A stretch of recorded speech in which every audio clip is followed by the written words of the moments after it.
damos cuenta que una juez mexiquense había dictado una segunda vinculación a proceso en contra de Carlos, Ana y Lilia N.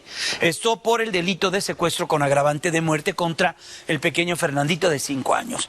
La juzgadora estableció 2 meses para que se complemente esta investigación. Una audiencia de cerca de 4 horas, una audiencia pues que se lleva a cabo en la sala número 8 de esta sala de juicios orales en Nezahualcóyotl, Estado de México. Fue la audiencia inicial de formulación de imputación.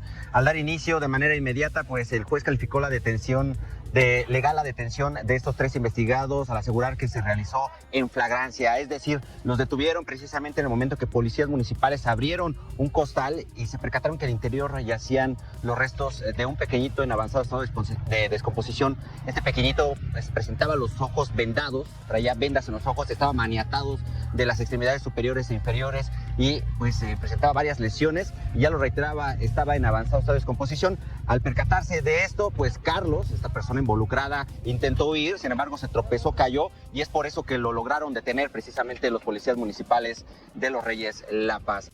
En Los Reyes La Paz, Estado de México, se le puso precio a la vida de un niño de 5 años. Valor de la prenda, 1,000 pesos. El pago fue su ejecución, pero lo que fue destruido en ese momento fue mucho más que un cuerpo. Fue la validación de un principio fundamental. Todo sistema complejo se sostiene sobre un contrato. Las galaxias obedecen a la gravedad, las civilizaciones a la ley, las especies a la biología. El contrato biológico es simple. La generación presente garantiza la supervivencia de la siguiente. No es tradición, es código. Por lo tanto, este caso no sería una simple tragedia. Es un evento de otro nivel. La historia comienza con una cifra de 1,000 pesos, la cantidad que separaba a Noemí y a su hijo Fernandito de 5 años de quedarse en la calle.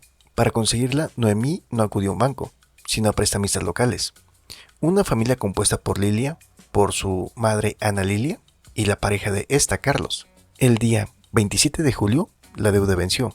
Noemí no tenía el dinero. Los 3 prestamistas llegaron a su domicilio, en Los Reyes La Paz.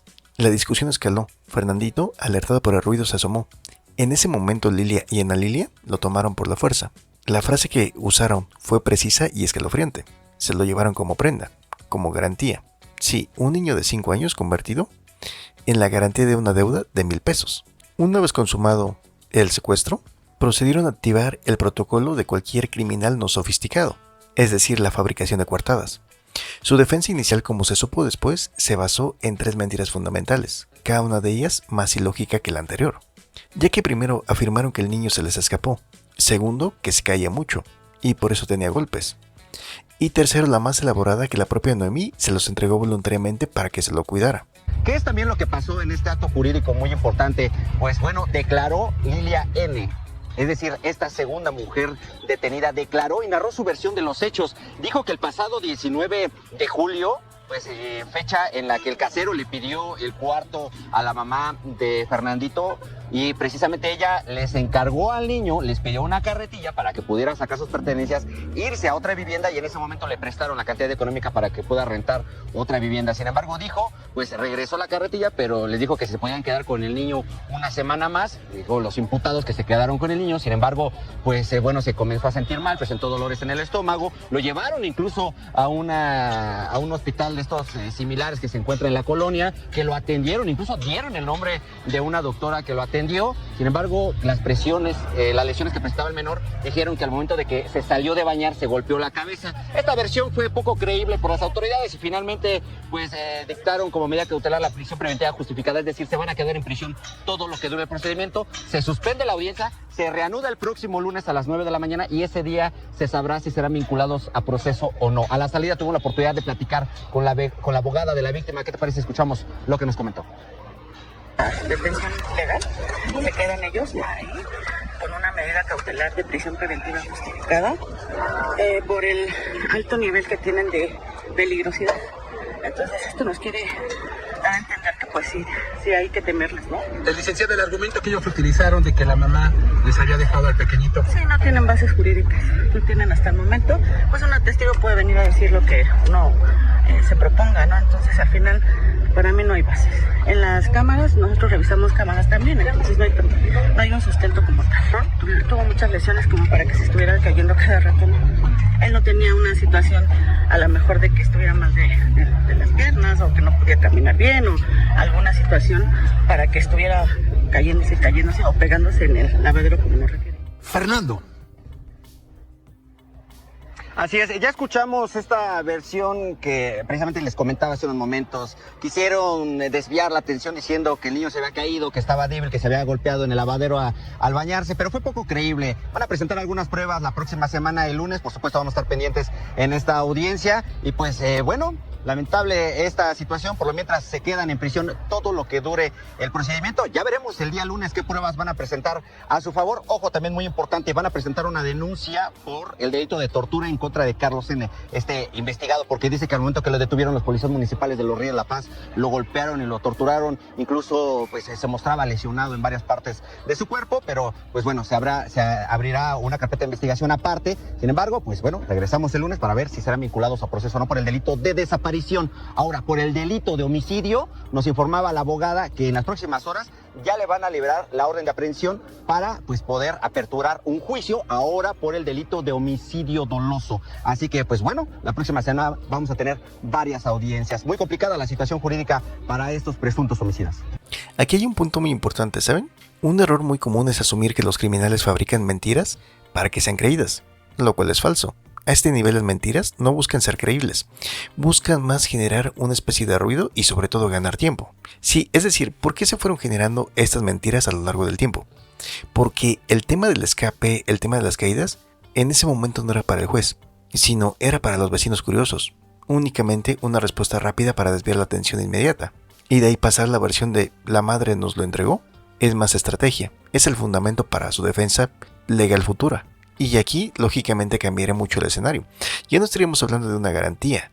Ya no estaríamos hablando de que simplemente se lo llevaron a la fuerza, sino que la propia madre de Fernandito se los había entregado.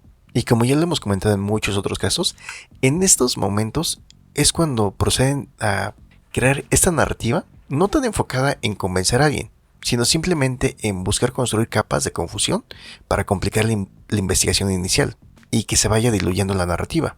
Es decir, es más como una táctica primitiva, pero revela su intención desde el segundo número 1. No había plan de devolver al niño, solo de gestionar las consecuencias. Ya con su hijo privado de la libertad por una deuda, Noemí hizo lo que el sistema le dice que haga, buscar al sistema. Cabe mencionar que Noemí padece una discapacidad del habla, una condición que dificulta su comunicación verbal fluida, pero aún así, se dirigió a la primera línea de defensa teórica para un niño, es decir, al DIF de los Reyes La Paz. Mario Cristalinas, exdirector del DIF La Paz del Estado de México en la línea. Mario, ¿cómo está? Gracias. Muy buenos días, Azucena. Saludarte a ti y a tu auditorio y agradecerte este espacio que me otorgan. Al contrario, ¿por qué ignoraron a la madre de Fernandito ahí en el DIF cuando llegó con ustedes? Mira, Azucena, en días recientes informé la decisión de concluir mi encargo al frente de la Dirección General del DIF aquí en el municipio de La Paz, Estado de México. Y bueno, esta determinación fue tomada de manera coordinada con el gobierno municipal y pues es derivada de ajustes internos. En la administración pública fui invitado por nuestra presidenta municipal, la maestra Marta Guerrero, a integrarme a su equipo de asesores en la presidencia municipal y pues es una responsabilidad que implica participar de manera directa en la planeación, coordinación y supervisión de acciones estratégicas en diferentes direcciones y áreas del ayuntamiento. Pensé que tenía que ver tu renuncia con el tema de Fernandito, la omisión ante la denuncia de su madre. Mira, a pesar de esto, en diversos medios de comunicación y espacio de opinión pública se ha afirmado que mi salida se debe al lamentable fallecimiento del menor Fernando, un niño de nuestra comunidad de 5 años, quien perdió la vida en circunstancias trágicas y que ha conmovido profundamente nuestro municipio. Quiero dejar en claro que esta versión que vincula mi renuncia con dicho suceso es totalmente falsa y carece de fundamento. En primer término, como director general del DIF, nunca recibí ninguna solicitud de apoyo ni reporte oficial de alguna petición de ayuda relacionado con este lamentable, por lo que rechazo categóricamente que se pretenda atribuir mi renuncia a una supuesta omisión de mi parte en este caso. A ver, pues sí, lo que pasa es que, Mario, tú eres el director del DIF La Paz, y lo que dice la abogada y la familia es que después del 28 de julio, cuando secuestraron a Fernandito, se lo llevaron de su casa como rehén por el pago de 1,000 pesos. Al siguiente día fueron al DIF a pedir ayuda y el DIF les dijo que no puede hacer nada.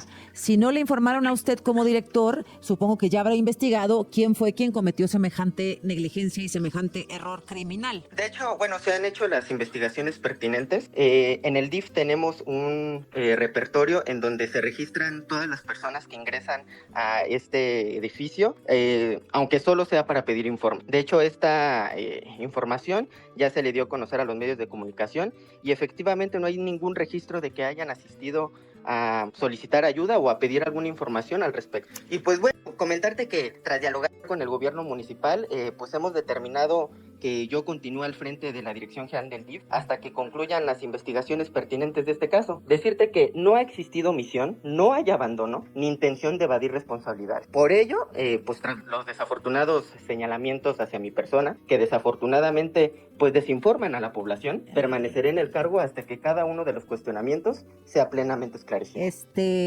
Mario, usted dice que la familia miente, que no fueron a pedir ayuda al DIF, entonces, ¿eso es lo que entiendo? No estoy diciendo que mienta. Entonces, Yo estoy hablando con él. Yo, como director general del DIF, no tuve ninguna información al respecto. Se ha podido... que usted no tenga una información no quiere decir que no hayan ido, es diferente. ¿Está de acuerdo? Como te comentaba, Susana, informarte que ya se le dio a los medios de comunicación acceso a la carpeta en donde asisten todas las personas, sus nombres, y no hay registro de que se hayan presentado al DIF. Por eso, lo que usted dice, Mario Cristalinas, es que no acudió la familia de Fernando a pedir ayuda al DIF. Yo, con la información que tengo hasta el momento, le puedo decir que no. Con la información que tiene hasta el momento, que es toda la información, porque usted es el director, ¿no? Sí, así es. Ajá, no fueron a pedir ayuda y entonces no hay ningún tipo de responsabilidad. Azucena, Sí. si algún vecino, si algún familiar, si alguien se hubiera acercado a comentarnos que hay un secuestro, claro que hubiéramos hecho algo al respecto. Sería irresponsable Sí. de nuestra parte no haber hecho nada. Miren, yo quisiera que escucharan lo siguiente, que voy a hablar con un tío de Fernandito. Yo no los quisiera poner a debatir, ¿verdad? Porque no era el acuerdo de esta llamada. Si usted se quiere quedar ahí para escuchar, pues se lo agradecería mucho, Mario. Y si volvemos a platicar o si quiere entrar también, pues está usted en todo su derecho. ¿Me deja escuchar al tío de Fernando, al señor Alfredo? Sí. Gracias, Alfredo. ¿Cómo está? Gracias. Buenos días. Buenos días. Oiga, dice el director del DIF que no fueron a pedir ayuda el día que secuestraron al niño, el día siguiente. Mire, yo sería mentira decirle que yo fui, porque yo no fui. En lo personal fue mi hermana Noemí, pero ella tiene un problema de lenguaje. Entonces sí fue, pero no le hicieron caso por lo mismo de ese problema. O sea, ¿fue Entonces, Noemí a hacer esta denuncia el día siguiente que se llevaron al niño? ¿Le contó a usted o cómo fue? No, la verdad yo me vengo a enterar ya hasta el martes, porque nosotros no sabíamos, yo no vivo ahí cerca. Entonces póngale que yo me vengo a enterar hasta el martes que Noemí estaba en el MP. Ajá. Y ya pues nosotros ahora sí que fuimos y todo eso, pero en sí mi hermana fue, nada más que ella tiene un problema de lenguaje y dice que ahí no le hicieron caso. Que fue también al MP y tampoco no le hicieron caso y que le dijeron que fuera a Ciudad Mujeres, que ahí ya fue en donde la atendieron. Oiga, ¿y sabe usted dónde está la Noemí ahorita? Porque hemos tratado de hablar con ella y no hemos tenido pues oportunidad. Alfredo, ¿sabe dónde está? Sí, está con uno de mis tíos. A ver, no se vaya, por favor, Alfredo. Gracias a Alfredo Raúl Gómez. Él es tío de Fernandito, pues el niño que fue asesinado porque su mamá no pudo pagar una deuda de 1,000 pesos que necesitaba para pagar la renta. Me decía Alfredo que Noemí sí había ido al DIF, que no le habían tomado importancia, digamos, porque ella tiene pues una dificultad del habla, de comunicación, y que pues no le habían hecho caso ahí, ni en el Ministerio Público, ni a otra parte de una de las policías que fue Alfredo. Eso es lo que usted sabe. Sí. Sí. Y luego le preguntaba yo, pues, por Noemí, ¿dónde está? Ahorita está con uno de mis tíos. Ajá, porque... De hecho, sí, dígame. pues por lo que nos enteramos, a ella también la amenazaron por teléfono, por eso le cambiaron ahorita el chip. Bueno, le van a cambiar hoy el chip y por eso también se la llevó mi tío. Ahorita no está por aquí mi hermano, por lo mismo. No sabemos quién fue, para ser honestos, no sabemos quién fue, pero pues ella recibió 2 mensajes de amenaza. Entonces, pues por lo que optamos fue de que se fuera con uno de mis tías y pues ahora sí que le cambiaron el chip. O sea, perdón, ¿la autoridad del Estado de México le colocó un chip de seguridad para poderlo ubicar? ¿O quién? ¿O qué pasó? No, se podría decir que ella, de su teléfono que ella tenía. Ah, ok. No la está protegiendo el Estado de México, perdón. El chip del teléfono que ella tenía se lo cambiaron para que no la pudieran ubicar. Sí, pero no fue la seguridad. Claro. De hecho, se lo va a cambiar hoy mi tío, porque en sí, ayer cuando fuimos ahora sí que lo de la audiencia, ella fue cuando recibió los mensajes. No, yo pensando que la autoridad estaba cumpliendo su tarea. No, perdóneme. Entonces la familia le va a cambiar el chip del teléfono para que no la sigan amenazando después de 2 mensajes de amenaza que recibió en horas anteriores. Exactamente. ¿Y qué le decían? ¿Fue un mensaje, una llamada? ¿Qué le dijeron, Alfredo? Fueron mensajes, pero pues en pocas palabras la amenazaron de que pues no se siguiera metiendo en lo del caso. A mi hermana es fácil de manipular porque, pues como le digo, sinceramente tiene un problema que es un trastorno global. No me acuerdo cómo se llama completamente, pero ella, aparte del problema del lenguaje, póngale que ese problema es de como si tuviera un retraso. O sea, ella puede tener 26 años, pero es como si tuviera unos 13, 14 años. Ajá. ¿Trastorno global del desarrollo? Ajá. ¿Eso es lo que ella tiene? Sí, de hecho. Ajá. Entonces, por eso también es muy fácil de manipular mi hermana. Trastorno global del desarrollo, dice, tiene complicaciones en la comunicación y lenguaje, habilidades sociales, comportamiento adaptativo, y bueno, pues sí tiene un problema de comunicación, evidentemente, y fácil de manipular, como usted me dice, Alfredo. De hecho, por eso, bueno, ayer nosotros no sabíamos que iba a decidir cambiar a la abogada, por eso también fue lo mismo, porque dice que ellos le dijeron que pues esa abogada la iba ahora sí que a meter en broncas y todo eso. De los propios policías que la llevaron, o sea, eso ya fue de los propios policías que la llevaron.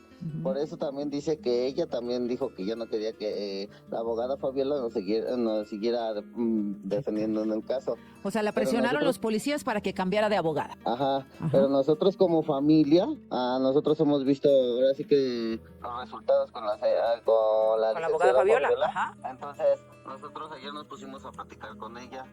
Quedamos de que ella se iba a seguir retomando el caso y que ella nos iba a seguir apoyando. Mire, pues sí, ella decía, probablemente van a tomar represalias políticas en mi contra porque hay muchas irregularidades, como esto de decir que fue al DIF y no la atendieron, que fue a un puesto de policía y tampoco, que fue al Ministerio Público y tampoco, y bueno, pues presionaron a su hermana, Alfredo, a Noemí, para que, abusando de su condición, cambiara de abogado. Así lo hizo, pero la familia sostiene que es Fabiola Villa quien va a representarlos en el caso del asesinato de su sobrinito. Sí, nosotros ahora sí que no nada más yo, mi hermana Cecilia y pues todos mis tíos estamos ahora sí que en pleno acuerdo de que Fabiola nos siga representando. Bueno, pues muy bien, Alfredo, le agradezco esta información. Si usted considera oportuno y podemos hablar con su hermana, se lo agradecería. Si considera oportuno hablar con la abogada Fabiola de nuevo, pues nosotros estamos a su disposición, Alfredo, o con ustedes de la familia también.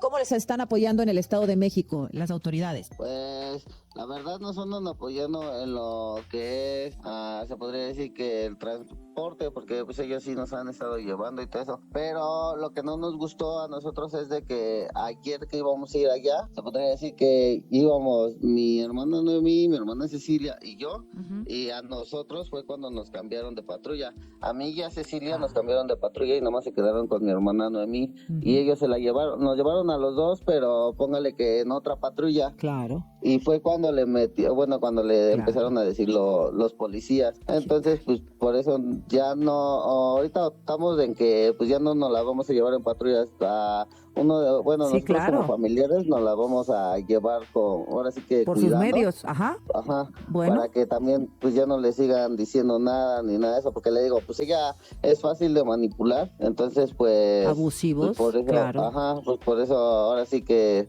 abusaron de eso. Bueno. Oiga, ¿y son policías del Estado de México o de La Paz? ¿Estatales o municipales? Que yo sepa, son los de Ciudad Mujeres, algo así. Bueno, vamos a buscarlos porque son unos abusivos, evidentemente. Con la que puede ahora sí que mencionar todo eso es con la abogada Fabiola, con ella si ustedes quieren, pueden platicar, ella es la que sí sabe todos los informes. Ujú. Entonces, pues ahora sí que si ustedes gustan, pues... Sí, claro. con la Ayer hablamos con licenciada ella, de Fátima. hecho, antes de la audiencia, platicamos ayer con ella y hacía ciertos reclamos al vicefiscal porque no se había girado la orden de aprehensión por la causa de homicidio, solamente por el tema de desaparición. Pero bueno, pues ya se registró ayer la audiencia, implicaron o vincularon a proceso a estos sujetos, a los 3 implicados en el caso de la desaparición y la muerte del niño. Y bueno que la abogada sigue con ustedes. Vamos a intentar buscarla, si podemos hablar con Noemí o con su representante o con su médico, no sé, también se lo agradecería mucho, Alfredo, y gracias por tomarnos la comunicación, pues nuestro pésame y un abrazo pues para toda la familia, Alfredo. Muchas gracias, igualmente. En cualquier cosa que les podamos apoyar, bueno, pues por favor comuníquese aquí a la producción y bueno, pues hacemos lo que se pueda. Alfredo, Tenía muchas este gracias. número, ¿verdad? Sí, ¿a qué número estás llamando? ¿De tu celular? Sí, a ese es Jael. bueno, Le va a escribir la ok. productora, ¿sí? Por favor, y se pone en contacto con nosotros si necesitan algo, si es tan amable. Por favor. Muchas gracias. Sí, gracias, Alfredo. Pues ahí está Mario, que sí fueron al DIF. Pues mira, Azucena, no ha existido omisión, abandono ni intención de evadir responsabilidades. Por eso, como te decía, permaneceré en el cargo hasta que cada uno de los cuestionamientos sea plenamente esclarecido. Bueno, pues lo escuchaste de parte de Alfredo, que fueron al DIF, que fueron al Ministerio Público, que la policía está tratando de manipular a Noemí, la mamá del niño, para que cambiara de abogado, porque ella tiene un problema pues neurológico, un trastorno de desarrollo, y bueno, pues vaya que van a salir cosas, ¿no, Mario? Tú te Pues deslindas mira, de cualquier responsabilidad. Así es, Azucena, nosotros como parte de nuestro equipo en el DIF tenemos personal especializado para poder llevar peticiones de personas con algún tipo de circunstancia que no le permita hablar de la mejor manera o escribir. Si ese fuera sido el caso, lo hubiéramos atendido a través de nuestro personal especializado para poder así saber qué petición o qué es lo que estaba pidiendo la persona. Ustedes tienen cámaras, supongo, ¿no? De seguridad ahí en el edificio. No tenemos cámaras. O sea, no hay manera de comprobar que Noemí fue al DIF. Palabra contra palabra, ¿no? Pues no tenemos cámaras. Ni registro. El registro sí, y como le comentaba... No aparece, para no aparece. desgracia de la mujer. Bueno, gracias, Mario. Atentos a lo que siga en la investigación. Y bueno, estamos al pendiente. Gracias por tomarnos la comunicación. Gracias por la entrevista y finalmente pues quiero expresar mi más sincero y profundo pésame a la familia de Fernando. Sin duda esta pérdida es un dolor que compartimos como sociedad y como municipio. Es algo muy lamentable. Y aquí es donde podríamos recalcar una vez más eso que hemos mencionado en diversos máster análisis. Porque en este caso, ¿qué podría salir mal? Sí, acudió al DIF. Estamos hablando del sistema de justicia del Estado de México. Recordemos que, como hemos analizado en ocasiones anteriores, este es el mismo sistema que recientemente nos ofreció un espectáculo mediático de primer nivel. Sí, el mismo que en el caso del influencer Fofo Márquez aplicó una proeza a nivel legal y reclasificó un delito de lesiones a una tentativa de FEMI. Con esa jugada construyeron una narrativa perfecta para el consumo de las masas, la de ser un gobierno impecable, un supuesto estandarte enfocado en proteger a las mujeres, un triunfo para el populismo, ¿verdad? Pero aquí en este caso de Fernandito, vemos que aquí es donde la realidad destroza la propaganda populista. Una cosa es el teatro montado para un caso viral, con un villano famoso, odiado por la gente, y otra muy distinta es la atención que recibe una persona normal. Y como lo mencionaba, lógicamente pues al sistema de justicia del Estado de México no le importas tú, si eres mujer, ni tu mamá, ni tu abuelita, ni nada por el estilo. No es que hayan tomado esa decisión, en el caso por ejemplo del Fofo Márquez, porque realmente estén bien comprometidos con las mujeres y con los niños. O sea, como lo hemos comentado, eso va enfocado para ese segmento específico de la población, del que ya hemos hecho alusión en muchísimas otras ocasiones más. En este caso, Noemí era el caso de prueba perfecto, una mujer víctima de un delito atroz, con un niño en peligro. El escenario ideal para que ese supersistema, encargado de proteger a las mujeres y a los niños principalmente, demostrara su eficacia. Pero pues obviamente eso no iba a pasar en la vida real con un personaje normal. Y de esta manera se confirmaría que el show, en el caso del Fofo Márquez, era solo eso, un espectáculo para la galería. Porque cuando no hay cámaras de alcance nacional, cuando la víctima no es importante, el sistema revela su verdadera naturaleza. Para las autoridades del Estado de México, tú, tu mamá, tu abuelita, como le hemos comentado, son seres insignificantes. Los reportes y testimonios posteriores indican que ni siquiera le permitieron el acceso completo. Desde la puerta intentó explicar la situación. La respuesta fue un bloqueo burocrático, ya que no se activó ningún protocolo, no le asignaron ningún trabajador social, sino que la puerta se mantuvo cerrada en todo momento. Así que, según lo que han declarado, acudió a la Fiscalía de La Paz. Y ocurrió lo mismo.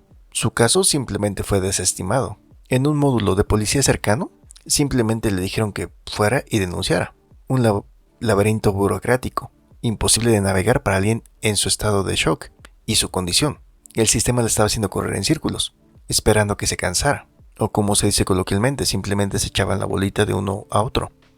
Y fue solo hasta que llegó a la dependencia de Ciudad Mujeres que finalmente encontró una persona dispuesta a escuchar. Y aquí es interesante este caso, ¿saben? Que lo podrían ver como que, bueno, o sea, qué gran coincidencia, ¿verdad? Y en ese momento es cuando encuentra a la abogada Fabiola Villa. Y ella fue quien formalizó la denuncia. Mucho gusto, abogada. ¿Cómo le va? Buenos días. Hola, buenos días. ¿Cómo estás? Muy bien, abogada, muchísimas gracias. Gracias por tomarnos la llamada. A ver, escuchábamos a nuestro corresponsal José Cruz en el Estado de México sobre estos procesos y este desaseo con el que además han tratado el tema y en donde usted la hicieron a un lado sin preguntarle, cosa que está fuera de la ley, pero usted tiene información también muy importante que ahora nos decía José Cruz sobre este caso y los procedimientos o la falta de procedimientos con claridad que ha dado o que ha dejado de dar la Fiscalía y la autoridad sobre este caso y los implicados. ¿Cuál es esta información que usted pueda dar? Si nos puede dar una premisa. Y también hablando de todas estas arbitrariedades que se han cometido al respecto, abogada. Sí, de hecho, el día de ayer, después de la audiencia, nos fuimos a manifestar frente a Palacio Municipal y yo ya había tenido comunicación con la presidenta y obviamente la presidenta no quería atenderme, la presidenta de los Reyes La Paz. En ese momento, pues le insisto, nos atiende antes de hacer la manifestación. Yo le dije, fue muy clara y le dije, o me atiende o nos manifestamos. Y en ese momento pues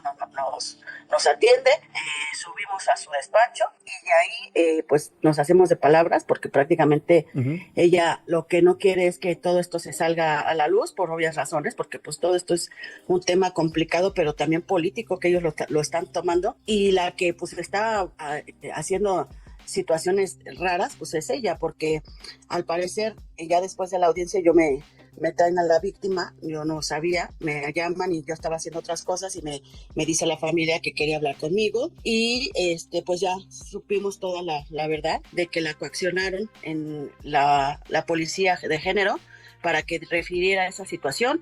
El tal Rogelio sí pertenece a la Dirección de Seguridad del área jurídica del municipio de Los Reyes La Paz. De la misma voz de la presidenta nos dijo que sí, efectivamente, yo tengo los audios y efectivamente él pertenece allá, es un servidor público, no es que no llevan una cédula o no sé si en realidad sea abogado, pero aquí la situación es como servidor público pues no podía litigar, o sea, no fue tan tonto, ¿no? Pero sí hicieron todos estos movimientos pues para que le dieran mejor uno de oficio y así la dejaran, pues porque sabemos que los de oficio no ponen el mismo empeño que nosotros, ni tampoco van a salir a los medios. Sí, totalmente, abogada. Ahora, cuando estamos hablando sobre esta imposición del abogado, ¿en qué situación considera que estará la madre de Fernandito? O sea, ¿encontraremos justicia? ¿Está desamparada? ¿Cuál fue la razón contundente? Además de lo que nos cuenta que se hizo de palabras con la presidenta municipal, fue con la que se hizo de palabras, ¿correcto?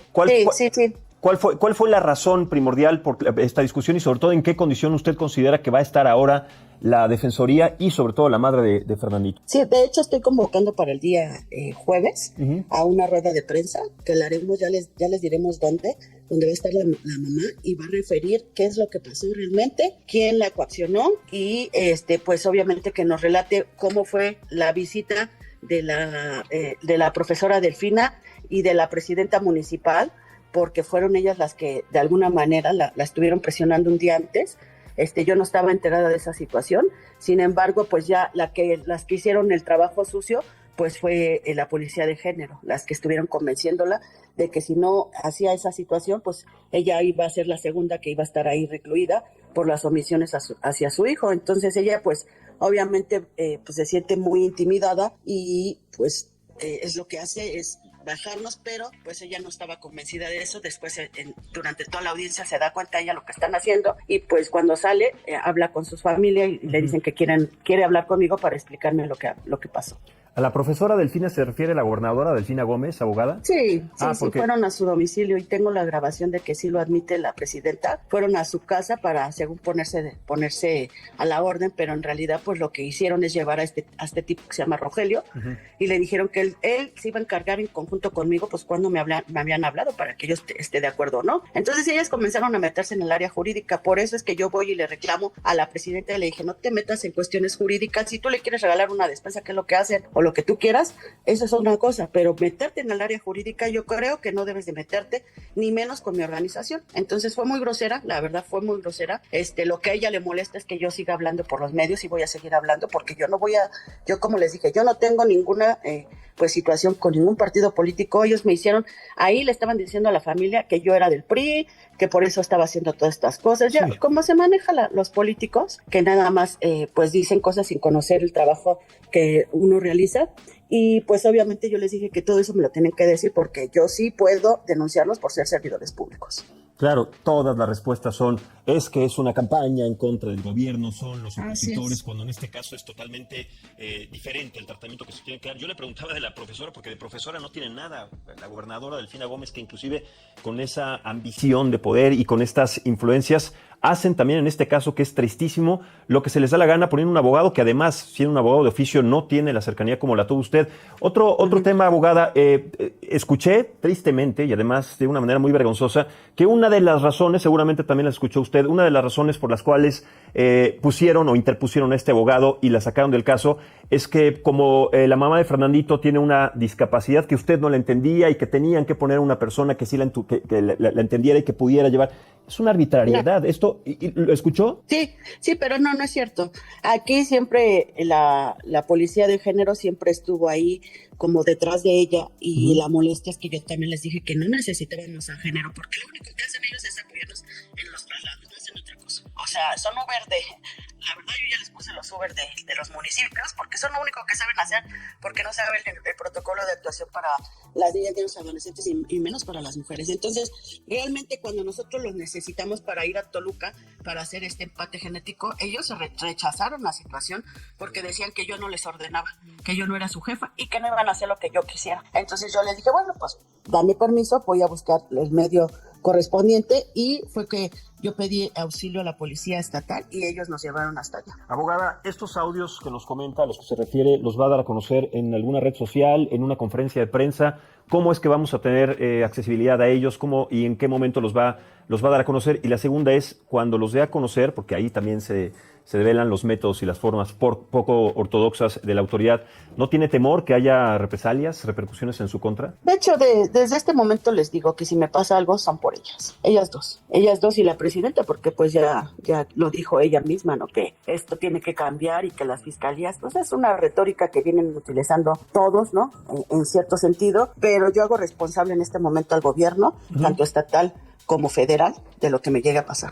Correcto. Abogada, si le parece, déjeme compartir con la audiencia, también con usted, el siguiente audio, porque ahora que estamos hablando de audios y de estas pruebas que son contundentes, vamos a escuchar este audio y que usted nos dé contexto. ¿Quiénes son las personas que hablan, los que están haciendo este tratamiento sobre el tema? Y explíquenos a qué se refieren. Vamos a escucharlo y ahora lo platicamos. Y dejó muy claro que si había inconsistencias, que iban a tomarse las medidas pertinentes y todo eso. Y usted, señorita, usted en todo momento que ha podido y ha tenido un micrófono enfrente, usted sí los ha utilizado. No, usted sí ha utilizado, usted ha hecho... ¿En qué momento? ¿Me deja terminar? Y ahorita si quiere hacer una réplica. ¿Por qué? Porque usted sí ha utilizado datos de la familia, usted ha publicado cosas que en una cuestión de una investigación sí tiene que ser muy reservado. Si fuera así, le hubiera dicho que ustedes tienen un video donde no hacen una diligencia adecuada. Digo, y eso no lo dije. Si usted cree que eso es lo que tiene que hacer, usted haga no su condición. Yo lo único que le puedo decir es que este ayuntamiento, sí, en coordinación con la gobernadora, hemos intentado apoyar lo más que hemos podido. Hemos tratado de ser muy discretos, ¿sí? Hemos cuidado la integridad de la familia, ¿sí? Y en ese sentido nosotros decimos que el dolor no es de reflectores, ¿sí? El dolor no tiene por qué estarse dando conferencias. El joven lo ha dicho, yo me niego a dar conferencias. A mí, señorita, me buscaron y yo me negué a dar conferencias. ¿Y sabe por qué?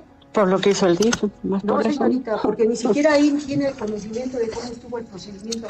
Y ahí, Mal, ¿no? usted ha mal informado, con todo respeto, yo creo, conocen ustedes la versión de ella, pero no conocen la versión de nosotros. A ver, abogada, cuéntenos un poco, denos el contexto, con quién tiene esta interlocución y sobre qué tema concretamente se estaba hablando. Sí, por la cuestión jurídica que se metió el municipio, en específico la que está hablando es la presidenta municipal de Los Reyes La Paz. Estaba muy enojada, como lo ven. El único tema que tengo yo con ella es que yo hablo a los medios y que yo me estoy haciendo famosa y que yo les estoy cobrando, porque se atrevió a decir eso, que yo les estoy cobrando por entrevista. Obviamente lo que quiso es ahí, como estaba la familia, estaban los hermanos en la reunión, quería como desacreditar lo que estamos haciendo y dice que yo doy información que no debo de dar. Tanto es así que, bueno, ayer se vincularon, ¿no? Y se vincularon no por ellos, se vinculó por el trabajo que yo hice y la presión que hicimos hacia la fiscalía, no por otra cosa. Entonces, yo fui muy clara y le dije al final que, pues, era la situación de, bueno, a ver, en la audiencia, la que nos retira, solamente le hizo 3 preguntas el juez a la víctima. Una, le dijo, ¿quiere que la sigan representando? Ella dijo, no, es muy claro, no. Nosotros nos asombramos en ese sentido. Le vuelve a preguntar, le dice, es que no la escuché bien. Dígame si ya no quiere que los represente, y dice no. Y le dice, señorita, usted tiene un abogado que la va a representar, dígame su nombre y si lo tiene para que de una vez se nombre. Y dijo, ya no quiero.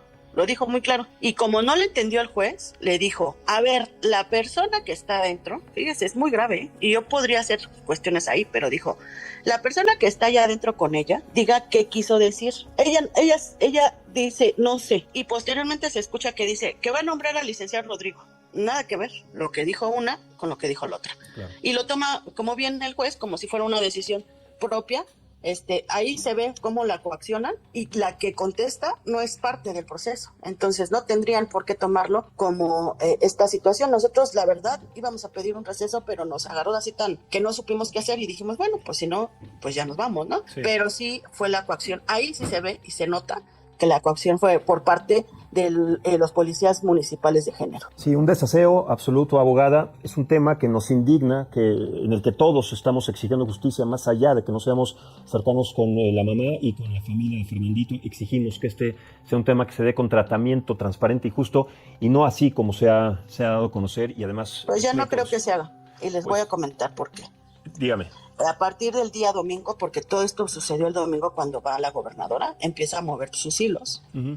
Y ahora resulta que la fiscalía, pues la que estaba llevando para solicitar la orden de aprehensión, que es la Fiscalía de Feminicidios, que le pertenece a género, ya no me contestan las llamadas. Entonces ya no sé si van a solicitar la orden, si ya no la van a solicitar, si así se va a quedar. Entonces pues realmente sí están moviendo desde arriba las órdenes hacia la fiscalía. Sí, la presión. Y yo en este momento pues le pido una reunión al fiscal general para que me dé cuenta de la situación y de que recuerde que la fiscalía es autónoma, no debe de dirigir ni la presidenta, ni una presidenta, ni mucho menos una gobernadora en las situaciones jurídicas que él tiene a bien dirigir y que pues por obvias razones no estamos completando la justicia para Fernandito. Sí, pues bueno, las fiscalías son autónomas en el papel, pero en la práctica es completamente distinto, abogada. La presión mediática que estamos nosotros estableciendo, dándole espacio a ustedes, las manifestaciones, todos los datos que se den a conocer, tienen que ser importantes para que esto no se quede así. Aunque usted asegura que se va a quedar así, tenemos que seguir haciendo presión. Es la única manera, el único y el último método que nos queda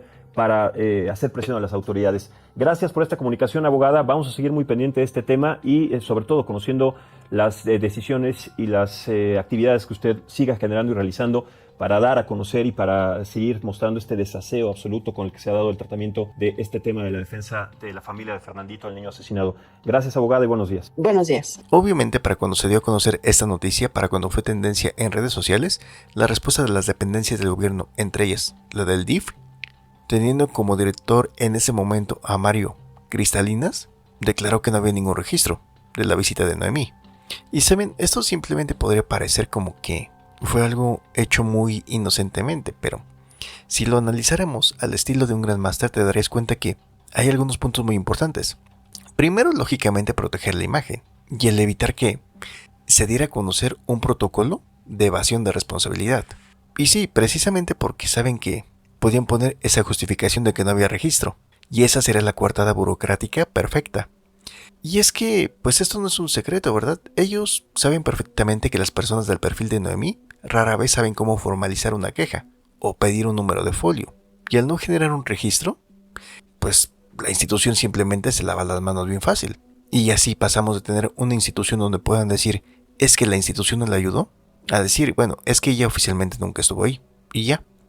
Y como les decía, si lo siguiéramos analizando al estilo de un Grandmaster, te darías cuenta que hay otro punto también que podríamos considerar aquí, el cual sería como la reclasificación implícita del crimen, ya que, por ejemplo, al no actuar, todas estas instituciones estaban validando la misma premisa, es decir, esto no es una privación de la libertad, sino que simplemente es un conflicto entre particulares, y de esta manera reclasificar el problema para que caiga fuera de su competencia de emergencia. El otro punto importante es que, pues todo parecería indicar que aplicaron un filtro socioeconómico. Y no es que la hayan ido a visitar para ver en qué condiciones vivía, en qué condiciones estaba o algo por el estilo, no. Sino sí simplemente de vista. Y esta es la parte principal, ¿saben? Que el sistema no evaluó como tal el crimen. Ni en el DIF, ni en la Fiscalía, o en el Ministerio Público, ni en el módulo de policía. Sino que simplemente evaluó a la denunciante. La discapacidad del habla de Noemí no fue vista como una razón para darle más apoyo, sino como una justificación para descartarla más fácilmente. Sí, porque es decir, ya involucrados en esa situación, pues simplemente iban a aplicar la vieja confiable de que, pues parecía una señora loquita, ¿no? Pues quién sabe qué era lo que quería hacer aquí. Y si eso le sumamos al tema del filtro socioeconómico, el que incluso se mencionaba, ¿no? Que la intervención de la gobernadora del Estado de México, y que toda la gente decía, pues sí, obviamente para buscar proteger a las dependencias del gobierno, porque si no, imagínense, si la base principal del populismo en el Estado de México es decir que sí, que se lucha mucho por las mujeres y por los niños, pues esto no nos deja nada bien. Y ahí es cuando mencionaban, ¿no?, lo del tema de las despensas incluso. Y entonces aquí es donde, por ejemplo, en muchos de los comentarios la gente señala que en este caso considerarían que Fernandito no estuvo únicamente perjudicado por 3 personas que lo tenían privado de la libertad o alejado de su mamá, sino que también cada funcionario que la ignoró o los que simplemente no levantaron un reporte se convirtieron en cómplices pasivos. Y obviamente todo este tema de la indiferencia institucional les dio el tiempo que necesitaban. Sí, días en los que Fernandito pasó de ser una prenda a ser una víctima. Pero como les comentaba, coincide que se encuentra con una abogada que decide tomar el caso. Y finalmente, tras la intervención de la abogada Fabiola Villa, la policía se moviliza. Y al entrar al domicilio, dentro de un costal envuelto en sábanas, encuentran el cuerpo del niño. Estaba vendado los ojos y maniatado. Para entender lo que le pasó a Fernandito, tenemos que abandonar la idea de que las personas que lo tenían eran humanos en el sentido funcional del término, ya que simplemente operaban en un sistema de estímulo-respuesta primitivo. Y aquí tenemos el primer momento, algo que no le favoreció para nada a Fernandito, ya que al momento de ser arrancado de su madre, su sistema nervioso hizo lo que está programado para hacer, obviamente activar la máxima alerta de terror. Su llanto no era un capricho, sino era un grito biológico, como una sirena de pánico. La única herramienta que un niño de 5 años tiene para intentar corregir una fractura en su universo.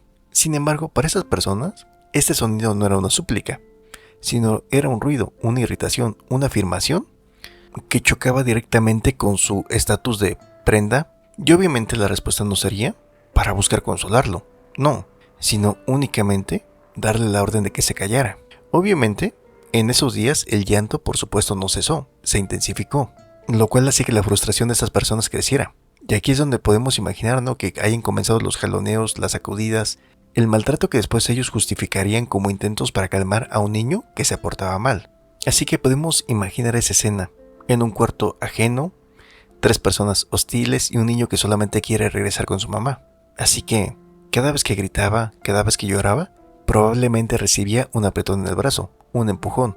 Los moretones en las pantorrillas y los muslos que reveló más tarde el estudio llevado a cabo, demostraron que no fueron provocados por caídas, sino son las huellas de dedos que aprietan, con furia, con desesperación, con coraje. Y aquí es donde llegaríamos al evento final, o al menos la cuartada final, lo del baño. Sí, decir simplemente se cayó en el lavadero mientras lo estábamos bañando.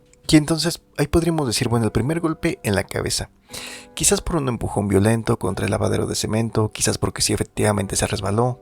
Eso justificaría el tema de la fractura.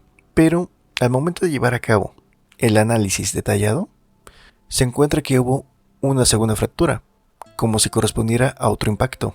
Quizás el golpe de vuelta, o bien siendo directamente golpeado. Y aparte también se habla de fractura de clavícula. Y eso no sería como parte del resbalón, sino que todo parecería más apuntar a que son el resultado de una fuerza masiva y directa. Son patadas. Sí, así más como golpes de un adulto, descargando todo su coraje sobre el pecho de un niño indefenso en el suelo. Y aquí ya el propósito principal ya no sería únicamente callarlo, sino simplemente acabar con él. Hasta que en ese momento ya el llanto se detiene, el problema está resuelto. Para ellos, supuestamente. Así que podemos imaginarnos lo que siguió. Una cuestión que no sería remordimiento, sino más una cuestión de pánico, ya que ya no verían al niño ni siquiera como una prenda. Ahora es una evidencia, algo que tiene que desaparecer. Lo vendan, lo amarran de pies y manos, lo envuelven y lo meten en un costal. No tenemos una respuesta para la pregunta respecto a quién puede atreverse a tomar un niño como rehén por un pago de 1,000 pesos que pidió su mamá, tomarlo como moneda de cambio y al no pagar 1,000 pesos, matarlo. Eso fue lo que sucedió con Fernando, un niño de 5 años de edad ahí en el Estado de México. La mamá no pudo pagar una deuda de 1,000 pesos que había pedido, entiendo, para pagar la renta y mataron al niño. Ya los implicados, me parece que son 3 implicados, están ya vinculados a proceso. Pero en la línea está la abogada de la familia de Fernandito, Fabiola Villa, a quien le agradezco mucho que me tome la comunicación. Abogada, gracias y buenos días. Buenos días, Azucena, ¿cómo estás? Pues todavía muy impactados todos, ¿no? Abogada, con un caso así, no sé si habíamos visto un caso así. Hemos visto casos de niños secuestrados, sí, por otras cuestiones también inexplicables, pero no como un rehén a cambio de 1,000 pesos, Fabiola. Sí, así es. Fue terrible lo que le pasó a Fernandito y pues estas personas decidieron quitarle la vida en lugar de regresar al bebé al hogar. Así es. Ahora, cuénteme un poco, abogada, siento que no ha sido muy claro respecto a cómo sucedieron los hechos. La mamá le pide a estas personas, Carlos, Ana Lilia y Lilia, los implicados en el homicidio del niño, les pide 1,000 pesos para pagar la renta. ¿Fue así? Sí, así es. ¿Cuándo fue esta solicitud de dinero? Fueron días antes del día que se llevaron a Fernandito. El 28 de julio se llevaron al niño. Sí. Días antes la mamá pidió 1,000 pesos, ¿esa fue la cantidad? Sí, así es, 1,000 pesos. ¿Ella lo necesitaba para el pago de la renta? Sí, ella se iba a cambiar de ese lugar, porque ella vivía en esa vecindad. Se le piden el lugar y ella tiene que buscar otro lugar para vivir. Y es cuando les pide a ellos 1,000 pesos. Sin embargo, pues ellos deciden ir por el bebé para presionar a que les pagaran esos 1,000 pesos. Ellos eran así como artistas, prestamistas, vecinos, amigos. ¿Qué función cumplían ahí en la colonia? No. Ellos se dedicaban a todo esto de recolección de PET y todo, y lo vendían después. Entonces sí tenían la posibilidad de que, pues obviamente tuvieran esa cantidad para que ella, pues juntara para su renta. Y entonces cuando ven que pasan algunos días y la mamá no paga, ¿van a la casa de Noemí por Fernando? Sí, de hecho tocaron y ella abre y pues comienza a decirles esto que te estoy comentando, que pues no tiene para pagar, pero que les va a pagar. En ese momento sale Fernandito corriendo pues para ver qué estaba pasando, para seguir a su mamá, porque siempre andaba con ella. Y es cuando lo ven y lo empiezan a jalar y obviamente se lo llevan y prácticamente se lo quitan de los brazos a su mami de Fernando. ¿Y se lo llevan secuestrado a la casa de uno de los implicados? No, ahí vivían los 3. Ahí vivían los tres en esa vecindad. Okay. ¿La mamá sabía que se lo habían llevado a esa casa o no? Pues ella tenía conocimiento porque, como les comento, ella vivió en esa vecindad. En esa vecindad. Entonces, ¿a qué distancia está la casa de la mamá de Fernandito de la casa de los secuestradores? Pues no está muy retirado, sí está cerca, como a 600 metros, más o menos. Okay. Pero cuando ella va, o sea, para ir inmediatamente por su bebé, pues obviamente empieza a buscar quién le pudiera dar la cantidad para dárselos y ya traerse al bebé. Ella pide ayuda a quien, a vecinos, a la familia. ¿A quién le pide ayuda? Sí, le pide ayuda a una amiga y le dice que no tiene. Y posteriormente, pues obviamente como no tiene la cantidad, pues va a hablarles y a después que les regresen al bebé. Pero en ese momento ellos no estaban, porque no lo llevaron inmediatamente, sino como que lo tuvieron por ahí, no sé, yo creo que le dieron una vuelta, no sé, pero llegó al domicilio y no estaba. Entonces ya no estaba, y ya no consigue el dinero, va y busca al niño para decirles, oigan, por favor, dénmelo, yo voy a ver cómo le hago. No están. ¿Y en qué momento después o en ese 28 de julio acude a pedir ayuda a la autoridad? Sí, es al siguiente día cuando comienza a pedir ayuda al DIF y posteriormente el DIF le dice que no puede hacer nada. Posteriormente vuelve, insiste, pero los vecinos ni siquiera le dejan accesar a la vecindad para hablar con estas personas. Vuelve a buscar ayuda. O sea, ¿los vecinos fueron cómplices del secuestro de Fernandito? Pues no cómplices, pero no le permitían la entrada. ¿Por qué? Entonces, porque decían que no podía entrar ahí, que porque vivían muchas personas y que ella ya sabía y que pues no podía entrar una persona ajena, ¿no? al lugar. Entonces pues ya después va a un módulo de policía que está cercano y les dice a los policías lo que está pasando y le dice pues vaya y denuncie.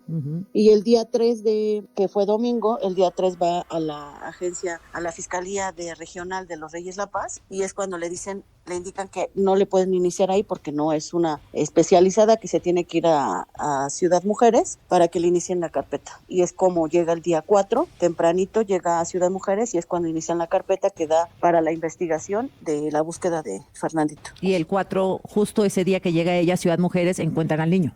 Sí, de hecho el Ministerio Público encargada de esa área, que es el AMPEVIS, pues obviamente da unos oficios a Policía de Género de la Dirección de Seguridad de los Reyes La Paz y en conjunto con el DIF multidisciplinario que fueran a buscar a Fernandito, porque todos creían pues que estaba vivo, ¿no? Que pues obviamente que trajeran a las personas y en su momento pues ponerlos a disposición, pero no sucedió así. Que ya cuando llegan pues se dan cuenta que Fernandito ya no cuenta con vida. Así es. Perdone la pregunta, pero es importante por el desarrollo de los hechos. La autopsia marca ¿cuánto tiempo tenía muerto el niño? Aproximadamente 5 días. O sea, ¿lo mataron el mismo día prácticamente? No, de acuerdo a los análisis, 2 días lo retuvieron vivo. 2 días lo retuvieron vivo. Lo que quiero decir es que si el 28 de julio le hubieran hecho caso a la mamá en el DIF, pues hubieran podido salvar al niño. Si el 29 de julio le hubieran hecho caso en el DIF, hubieran podido salvar al niño. Y si el policía que estaba cerca de la colonia hubiera canalizado a la madre del menor, muy probablemente Fernandito estaría vivo. Pero esa es una muestra, pues muy dolorosa, pero muy ilustrativa de lo que pasa en este país. No es cierto que la justicia funciona, no es cierto que las fiscalías funcionan, no es cierto que hay empatía, no es cierto que hay perspectiva de género, no es cierto que los niños son prioridad, no es cierto. En el Estado de México no es cierto. Entonces ahí, pues la gobernadora Delfina Gómez, perdón, pero pues ahí quedó muy grande este discurso donde hablan del apoyo a las mujeres vulnerables, que las becas, que los apoyos a las madres solteras, etcétera. Aquí se demuestra que es absolutamente falso e inequitativo por lo menos. ¿Noemí vivía sola con su hijo? Sí, con su pareja actual, el padrastro del bebé, vivían los 3. Oiga, y que estos señores pues dicen que el niño ya tenía una discapacidad y que pues se murió ahí, que ellos no lo mataron, esa fue su defensa, ¿no? Bueno, no así, sino que ellos indican que se enfermó, ellos los llevaron al médico, supuestamente hoy van a llevar las recetas a ver si es cierto. Lo llevaron al médico 3 veces, una porque se enferma y comienza a tener temperatura, la otra porque se cae, cuando se estaba bañando se resbala y se pega en el lavadero, y la siguiente que se volvió, que ya no quería comer y que vomitaba verde, así dice la señora, y es cuando lo vuelve a llevar y se vuelve a resbalar, cuando vuelve a meterse al baño, y ahora dice que sí, que ya cuando se cae, pues obviamente ya comienza a sangrar, pero que era muy poquito, y hasta ahí queda la narración, ya no dijo nada más. ¿Y la necropsia qué indica, abogada? No, Fernandito recibió muchos golpes en sus extremidades y golpes en la cabeza, uno de ellos pues es contundente y es cuando pierde la vida. Murió por un golpe contundente en la cabeza. Así. Entonces, retomando esto, tenemos que el análisis forense y legal reveló datos importantes. El peritaje reveló múltiples fracturas, 2 en el cráneo, 1 en la clavícula, además de contusiones en todo el cuerpo. Esto no solamente desmentiría la idea de la caída, o la historia de la caída, sino que demostraría que fue más una cuestión de violencia sistemática y prolongada. La siguiente jugada, legal, fue predecible. Argumentar trastornos psiquiátricos para evadir la responsabilidad buscando ser enviados a un hospital en lugar de una prisión. Pero los peritajes psiquiátricos afortunadamente fueron rigurosos, y el resultado de los 3 eran plenamente conscientes de lo que estaban haciendo. Sabían que lo que hacían era un delito, y aún así lo ejecutaron, y trataron de ocultarlo. Por lo tanto, su intento de utilizar la locura como una coartada fracasó, confirmando no solamente la culpabilidad, sino también su capacidad para maquinar una estrategia de defensa. Entonces, ya con esta culpabilidad demostrada, el caso entra en una nueva fase. Y aquí es donde llega la abogada Fabiola Villa, y se convierte en la cara visible de la búsqueda de justicia. No solamente representa a Noemí, sino que se vuelve la principal fuente de información para los medios, dando a conocer las omisiones iniciales del DIF y de la Fiscalía. El caso gana mucha atención mediática, la presión social aumenta. El sistema que primero fue indiferente ahora se ve acorralado. Es más, hasta la gobernadora del Estado de México y la alcaldesa de Los Reyes La Paz realizan una visita a la madre de la víctima. Oficialmente es una muestra de apoyo, una fotografía para la prensa, un gesto para calmar a la opinión pública. Pero una visita de este nivel en un caso tan mediático no es simplemente por un tema de compasión, sino más es más una cuestión de control. No fueron a consolar, fueron a evaluar y a neutralizar la situación. La abogada Villa se había convertido en una variante incontrolable, que estaba dañando la imagen de sus instituciones. Pero no podían simplemente quitarla, necesitaban que la propia víctima lo hiciera. Por lo tanto, la visita no fue el final de la operación, sino fue simplemente el inicio de la siguiente fase. En los días siguientes a las visitas políticas fueron muy importantes, ya que ocurre lo impensable. Noemí revoca a Fabiola Villa como su abogada. El nuevo abogado que los representa, de nombre Rogelio, lo hace incluso sin cédula profesional, obligando al juez a nombrar a un defensor de oficio. E incluso después la propia Noemí lo confirma, que fue amenazada por un policía municipal de género de Los Reyes La Paz, ya que le advirtieron que si no despedía a Fabiola Villa, ella y su familia sufrirían las consecuencias. Y esto obviamente tiene una razón de ser. Sí, es decir, buscando generar presión y aislamiento. Usas a tu propia policía, irónicamente a la unidad de género, para intimidar a una víctima vulnerable. Luego, el paso número 2, la falsa ayuda. La intervención de la gobernadora y de la alcaldesa le da a Noemí una salida. Le presentan un nuevo abogado, no como una imposición, sino como una ayuda del gobierno. Luego tenemos el sabotaje, ya que ese nuevo abogado resulta ser un fantasma legal. Y esto no es un error, es el propósito principal, para que de esta manera se le asigne un defensor público, un empleado del sistema que tiene incentivos para trabajar de mano del sistema. Por lo tanto, en menos de una semana lograron neutralizar la única abogada que generaba presión mediática, silenciando la voz crítica contra las instituciones. Tomaron el control de la representación legal de la víctima, prepararon el terreno para que el caso se gestione a puerta cerrada y con el menor ruido posible. Y bueno, pues uno de los propósitos principales es llevar a cabo las audiencias a puerta cerrada, ya que en este caso, ya con la defensa de la víctima neutralizada y un personaje, un defensor público, que forma parte del mismo sistema, pues la siguiente fase del protocolo es muy sencilla: tener como propósito principal gestionar el olvido, ya que, como lo decían, lo más probable es que busquen que las audiencias se generen a puerta cerrada. Sí, haciéndole creer a la familia que simplemente es para proteger la integridad del proceso, para no revictimizar a la víctima. Y sí, claro, supongo que eso es lo que más les importa. La abogada Fabiola Villa está en la línea. Ella habló con nosotros hace un par de días como abogada de la familia de Fernandito, el niño que fue asesinado por unos sujetos que le habían prestado a la mamá de Fernando 1,000 pesos para pagar la renta. La mamá no pudo pagar y pues decidieron matar al niño. Abogada Fabiola, ¿cómo está? Buenos días. Buenos días. Oiga, ¿sigue usted como abogada de la familia de Fernandito o no? Bueno, legalmente no. Ajá.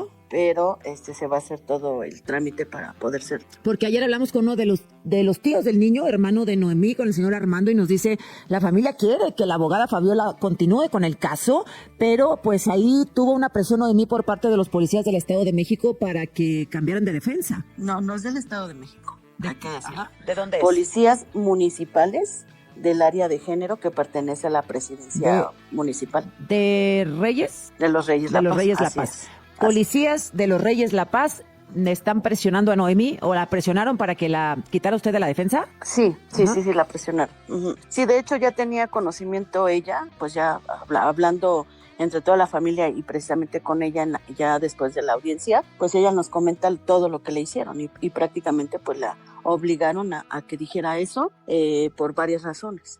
Entonces nosotros haremos, no puedo decir cuáles fueron, pero sí que se va a hacer la denuncia correspondiente por la revictimización que le están haciendo y obviamente por otras cuestiones de las que tenemos pues lo que le pusieron en el teléfono son mensajes que tenemos y que pues con la denuncia se van a dar a conocer. Oiga, Fabiola, ayer nos dijo Armando que Noemí había recibido 2 amenazas de muerte y que por eso se había resguardado en la casa de uno de sus familiares. ¿A eso se refiere? Pues sí, hay amenazas, hay cosas que ahorita, como le digo, no podemos decir porque ya va a ser parte de una investigación. Sin embargo, sí fue una amenaza. Una de ellas fue que le iban a iniciar un procedimiento por las omisiones hacia su hijo. Entonces eso es revictimizar porque son las autoridades las que están diciendo esa situación y solo porque pues yo he estado hablando sobre los temas de omisiones que han hecho pues sí, todas estas instituciones donde ella fue a pedir ayuda. Así es, bueno, usted nos dijo que, ayer hablamos con el señor del DIF, y nos dijo que nunca había ido, fíjese, abogada. ¿Me recuerdan el nombre, por favor, cristalinos? Ayer hablamos y me dijo, no, yo no renuncié al DIF porque haya sido negligente en el trato hacia la madre, hacia Noemí. Renuncié porque estoy en otro proyecto, en otras cosas, y no hay un solo reporte de que Noemí haya venido a pedir ayuda. No hay una sola información respecto a que eso sea cierto, abogada. ¿Cómo ve? De hecho, por ahí ya hicieron inclusive una cámara escondida en otro noticiario. Ajá. Y sí, hay muchos que no se registran, sin embargo, porque hay muchas que no se registran y pasan y accesan a la institución y ni se dan cuenta, ¿no? Quién estuvo ahí, quién no. Entonces, por ahí ya hicieron ese reportaje en donde sí, efectivamente, sí hay fuga de esa información, claro, o de quién o no está en la institución. Claro que sí se da. Y bueno, yo te puedo decir que inclusive también lo hemos visto en lo que es el DIF municipal de Nezahualcóyotl. Ahí ni siquiera hay registro, pasa la gente y ni siquiera te das cuenta que hizo, claro, o que no hizo. Sí, es lo que yo le decía ayer a Mario Cristalina, es decir, a ver, la señora fue y lo que dicen sus familiares y su abogada es que le dijeron aquí no podemos hacer nada y la mandaron a otro lugar y a otro lugar y a otro lugar y entonces resulta pues que la atendieron cuando ya era muy tarde y encontraron al niño sin vida. Todo esto se va a documentar y se va a denunciar, Fabiola. Sí, de hecho, pues todo lo que hicieron para precisamente que ella manifestara eso en la audiencia para bajarnos el asunto, pues sí, todo eso va a ser denuncia y pues obviamente queremos la destitución de estas personas, pero también que lleven su castigo, ¿no? Así es. ¿De estas personas habla usted el director del DIF? No, el director del DIF, pues, ¿qué podemos pedir de un chavo que tiene 24 años? Ajá. Y que pues su vida ha sido bien light, ¿no? O sea, pues responsabilidad. Pues sí, la verdad, sí. Ajá. Pero es que sí son todos los directores de los DIF. O sea, nomás se encuentran en su despachito, en su oficinita, nada más que según siempre tienen llamado de la presidenta o que van a nivel estatal. O sea, no hacen realmente nada los directores, o sea. Oiga, bueno, ahorita me cuenta porque me queda un minutito, pero quiero que escuche con nosotros, seguramente usted ya lo escuchó, el audio de la gobernadora Delfina Gómez, que nos diga qué opina usted y qué opina la familia de Fernandito. Ahora, usted no es oficialmente abogada todavía, va a ser como una especie de asesora buscando ser la abogada oficial. No. Nosotros podemos regresar en el momento que vamos a ser igual como estábamos. Vamos a ser los asesores jurídicos de ella. El día de mañana se va a presentar precisamente a la promoción para que nos vuelva a nombrar ella como sus asesores. ¿Habló con Noemí usted ya personalmente después de que pues no estaba ubicada por este tema que nos contó ayer Armando? Sí, efectivamente. Después de eso es cuando la resguarda otro familiar. Sí, porque pues él sí no es como manejable en ese sentido y es la que resguarda a Noemí. Bueno, déjeme hacer un corte, no le quito mucho tiempo, abogada, para escuchar juntas lo que dijo la gobernadora del Estado de México, lloró y todo, diciendo que bueno, pues habían fallado y que qué podían hacer. Creo que tenemos algunas sugerencias que podemos hacer, abogada. Regreso. Noticias con Azucena Uresti. Son las 8 de la mañana en punto, gracias a la abogada Fabiola Villa. La abogada Fabiola Villa va a permanecer en la defensa de la familia de Fernandito, ese niño que fue asesinado porque su mamá no pudo pagar una deuda de $1,000 que había solicitado para pagar la renta. Bueno, pues después de cierta presión y manipulación hacia Noemí por parte de policías de los Reyes La Paz, como nos decía ayer uno de los tíos de Fernandito, después de este intento de manipulación para cambiar la defensa, pues la abogada vuelve a representar a la familia Fabiola Villa. Ayer la gobernadora Delfina Gómez habló de este caso y también del caso de Dulce, una niña que fue asesinada en Chalco. Esto dijo la gobernadora. No podemos olvidar a Fernandito, no podemos hacer a un lado a Dulce. Como gobierno, como mujer, se siente uno impotente porque no podemos o no hemos podido llegar a esos espacios que lamentablemente están flanqueados por una pared. Porque me pregunto, ¿qué nos faltó para poder llegar a tiempo y poder salvar la vida de un niño. ¿Qué nos faltó como sociedad para poder prevenir la muerte de Dulce y garantizarle lo que tanto decimos como discurso, que es un espacio libre de violencia? Pues, ¿qué nos faltó, abogada? Pues creo que es obvia la respuesta, ¿no? Así es. ¿Qué les faltó? Lo que siempre les he dicho a todos. La sensibilidad para empezar. Uno, que no saben cómo atender esos casos, que las personas que están ahí no saben ni qué hacer, ni cuál es mi trabajo, ¿sí? Nada más los ponen porque pues juntan gente para los votos y nada más. No tienen el conocimiento, no tienen la iniciativa de hacer cosas nuevas para el mejoramiento de un servicio como tal, y que obviamente no saben ni siquiera el protocolo de actuación para niñas, niños y adolescentes. Les falta capacitación, o sea, son muchos temas, o sea, podemos abarcar, inclusive que pues ellas mismas son insensibles al tema, ¿no? Porque se les ha dicho y nunca tienen presupuesto para nada. Entonces, si analizamos la estrategia de enfriamiento, podemos determinar que la audiencia privada es el arma más eficaz contra la justicia ciudadana. La función no es proteger el caso, es sofocarlo. Sin cámaras ni reporteros, el flujo de información se detiene. El caso desaparece de los noticieros y, por ende, de la conciencia pública. La presión social, el único motor que obligaba al sistema a actuar, se desvanece. A puertas cerradas todo esto se manejaría diferente. Se pueden agendar audiencias, se pueden reagendar, se pueden aplazar con meses de diferencia, presentar mociones irrelevantes, alargar el proceso indefinidamente. También, lo que buscarán muy probablemente será desgastar a la víctima, ya que, por ejemplo, para personas como Noemí, un proceso largo y silencioso es una forma de tortura psicológica. Sin el apoyo visible de la sociedad, aislada por el sistema y la energía para luchar, por lo tanto, la meta no es llegar a un veredicto rápido y justo. La meta es que para cuando se llegue a la sentencia, probablemente sea reducida y quizás hasta, como le hemos comentado en ocasiones anteriores, hasta lo reclasifiquen. Ya que se imaginan, si tenemos el hecho de que se lleve el proceso a puerta cerrada y le sumamos que ahora su representación es de alguien que forma parte del mismo sistema, entonces, ¿qué opinan acerca de esto? De esta historia que inicia en Los Reyes La Paz, en el Estado de México, sí, en aquel estado en donde a las autoridades les importan muchísimo las mujeres y los niños. Esto que inició con una deuda de 1,000 pesos, tomando como garantía a un Fernandito. Así que, sí, eso es lo más probable que ocurra en los siguientes días o en los siguientes meses. Que esperen a que el caso se vaya enfriando poco a poco, en que vayan trabajando con el abogado, en caso de que dejen a este abogado, que forma parte del sistema, en caso de que lo dejen. Pues lógicamente, así como se acercaron a la mamá de Fernandito, pues obviamente la gobernadora o representantes se pueden acercar a él y simplemente darle indicación de qué es lo que tiene que hacer, para que incluso se pueda reclasificar. Y no porque les interese el tema de las personas que le hicieron daño a Fernandito, sino más porque les interesaría el proteger la imagen de la institución, tanto del DIF como del Ministerio Público, en general de la imagen del Estado de México. Así que, ¿qué opinan acerca de esto? Ya saben, dejen sus comentarios, dejen sus me gusta, compartan el video, suscríbanse. En relación a los hechos, la Fiscalía Mexiquense estableció que, a las 12 horas del pasado 28 de julio, las dos mujeres acudieron al domicilio de una mujer, la ofendida, dice la Fiscalía, ubicado en la colonia Ejidal del Pino, en el municipio de La Paz, para cobrarle una deuda económica. Una vez que la ofendida, dice la Fiscalía, abrió la puerta, una vez que la mamá de Fernandito abrió la puerta del inmueble, Lilia le habría manifestado: ahora sí me pagas o me llevo a tu hijo. Por lo cual, presumiblemente le exigió el pago de 1,000 pesos que le adeudaba. No obstante, dicha persona les indicó que no tenía dinero para saldar la deuda y le solicitó más tiempo para pagar la cantidad, por lo que Lilia se negó y le dijo a Ana Lilia: vamos a llevarnos al niño. Por ello, ambas probables implicadas forcejearon con la madre del menor y se lo quitaron, en tanto que le refirieron: si no nos pagas, no te regresamos al niño. De acuerdo con la indagatoria, Ana Lilia N. cargó en sus brazos al pequeño y junto con Lilia N. se dirigieron a la esquina de la calle donde las esperaba Carlos N. Posteriormente juntos se retiraron del lugar.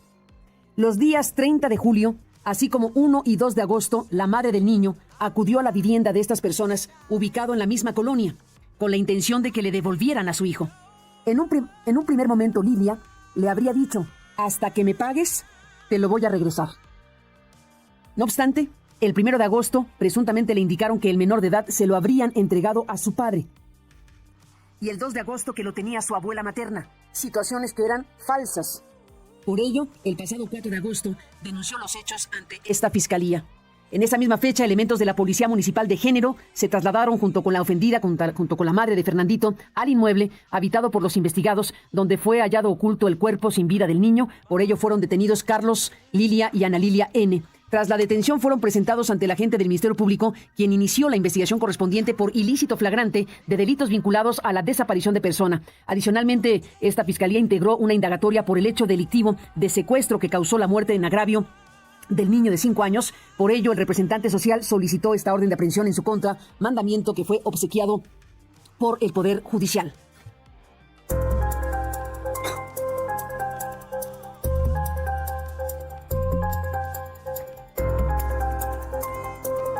Las 3 personas investigadas se encuentran recluidas en el penal de Nezahualcóyotl, donde les fue cumplimentado el mandamiento judicial y con ello podrían ser sujetos a un segundo proceso judicial por los hechos referidos. Quedaron a disposición de un juez quien habrá de determinar su situación jurídica y deben ser considerados inocentes hasta que sea dictada una sentencia condenatoria en su contra. En el Estado de México, por el delito de secuestro que causa la muerte, se puede imponer una sentencia de condena de hasta 140 años de prisión. Asimismo, por delitos vinculados a la desaparición, la autoridad judicial puede establecer una penalidad de hasta 20 años de condena. La Fiscalía